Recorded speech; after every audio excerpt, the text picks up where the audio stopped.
மதுரையில் நடைபெற்ற தாவேகா மாநாட்டில் தொண்டர்களுக்கு எந்த குறையும் இல்லாமல் உணவு, தண்ணீர் மற்றும் மருத்துவம் போன்ற ஏற்பாடுகள் செய்யப்பட்டிருந்தது என சிவகங்கை மாவட்டத்தைச் சேர்ந்த தாவேகா நிர்வாகி சோஃபியா பிளாரன்ஸ் தெரிவித்துள்ளார்.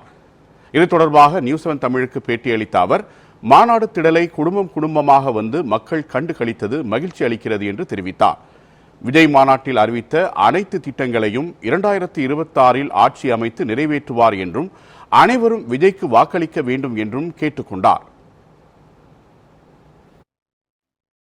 இந்த மாநாடுங்கிறது வரலாற்று சாதனையா இருக்கு. இந்த மாநாட்டை பார்த்து நாங்க ரொம்பவுமே மனசுக்கு நெகிழ்ச்சியோட திரும்பி வந்தோம்.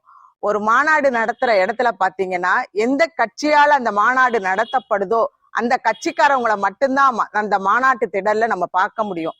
ஆனா தளபதி நடத்தின மாநாட்டு திடல்ல பாத்தீங்கன்னா ஒரு வாரமாவே மக்கள் டூரிஸ்ட் பிளேஸ் மாதிரி விசிட் பண்ணிட்டு போனாங்க.